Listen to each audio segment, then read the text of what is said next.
कहते हैं न कि किस्मत और हालात जब किसी इंसान की जिंदगी में आकर खेल खेलते हैं तो उसका पूरा वजूद हिल जाता है। लेकिन कुछ लोग होते हैं जो उस तूफान के सामने भी खड़े रहते हैं और उन्हीं में से एक थी संध्या। संध्या एक छोटे से कस्बे की सीधी सादी औरत थी। शादी के बाद उसकी जिंदगी सिर्फ घर, बच्चे और रसोई के इर्द गिर्द घूमती थी। उसके सपने तो कब के उसने अपने पल्लू में बांध कर रख दिए थे। वो सिर्फ अपने पति और बच्चों की मुस्कान के लिए जीती थी। उसकी दुनिया उसकी छोटी सी झोपड़ी थी जिसमें एक टूटा पंखा, दीवार पर पुराना कैलेंडर और कोने में पड़ा एक अलमारी था जिसमें कभी वो अपनी किताबें रखती थी। संध्या का सपना था कि वो कभी स्कूल टीचर बने, मगर शादी के बाद उसके सपनों पर जैसे किसी ने ताला लगा दिया था। ससुराल वालों की बातें, पड़ोस की ताने और पति की बेरोजगारी, इन सब ने उसे इतना थका दिया था कि उसने सोचना ही छोड़ दिया था। एक दिन अचानक संध्या की जिंदगी में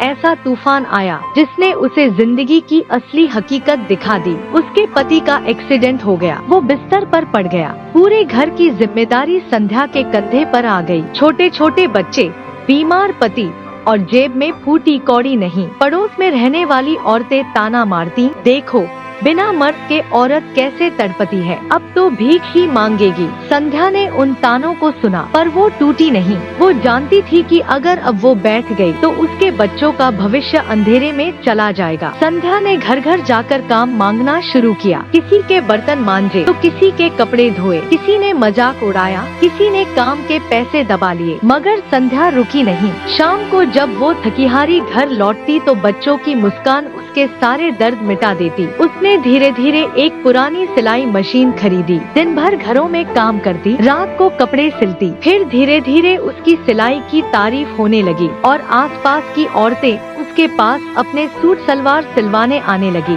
उसकी आंखों में फिर से वही चमक लौट आई थी जो शादी के बाद कहीं खो गई थी। एक दिन पास के स्कूल में सिलाई सिखाने के लिए टीचर की जरूरत थी। संध्या ने हिम्मत जुटाकर इंटरव्यू दिया। सबने कहा, तू क्या करेगी, तेरे जैसे अनपढ़ औरत को कौन नौकरी देगा। मगर किस्मत ने इस बार उसका साथ दिया। उसकी मेहनत और हुनर के दम पर उसे स्कूल में सिलाई सिखाने की नौकरी मिल गई। धीरे धीरे संध्या ने अपने जैसी परेशान औरतों को सिलाई सिखाना शुरू किया। अपने छोटे से कमरे में उसने शक्ति महिला केंद्र की शुरुआत की, जहां बेसहारा औरतें आकर काम और हुनर सीखने लगी। जो औरत कभी अपने घर से बाहर निकलने से डरती थी, वही अब औरतों की प्रेरणा बन गई थी। कस्बे में उसका नाम होने लगा। अब वो उसी पंचायत में जाती जहां कभी औरतों की आवाज को दबा दिया जाता था। एक दिन कस्बे के स्कूल में बेटी बचाओ बेटी पढ़ाओ पर कार्यक्रम था। संध्या को मुख्य अतिथि के रूप में बुलाया गया।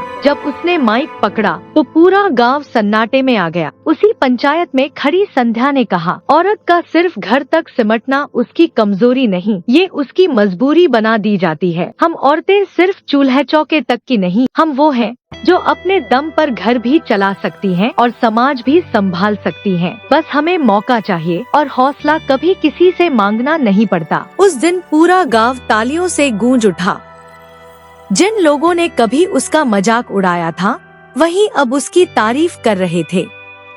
आज संध्या ने अपने गांव में एक सिलाई केंद्र खोल रखा है, जहां 100 से ज्यादा औरतें काम सीख रही हैं। उसके बच्चे पढ़ लिख कर अच्छे पदों पर पहुंच गए हैं। उसका पति अब ठीक हो गया है और उसका सबसे बड़ा सहारा बन गया है। संध्या अब हर उस औरत के लिए मिसाल है जो हालात से हार जाती है। वो कहती है, हमें कमजोर इसलिए समझा जाता है क्योंकि हम अपनी ताकत दिखाना भूल जाते हैं, पर जब औरत अपनी ताकत दिखा दे तो वो मिट्टी से भी सोना उगा सकती है। ये कहानी सिर्फ संध्या की नहीं, हर उस औरत की है जो तानों, हालात और मजबूरी के बीच अपने सपनों को जीना चाहती है। आज भी लाखों संध्याएं हमारे समाज में हैं, जिन्हें बस एक मौके की जरूरत है। इस कहानी से हमें ये सीख लेनी चाहिए कि अगर आप हालात से डर कर बैठ गए तो लोग आपको रौंद देंगे, और अगर उठ खड़े हुए तो वही लोग आपकी मिसाल देंगे।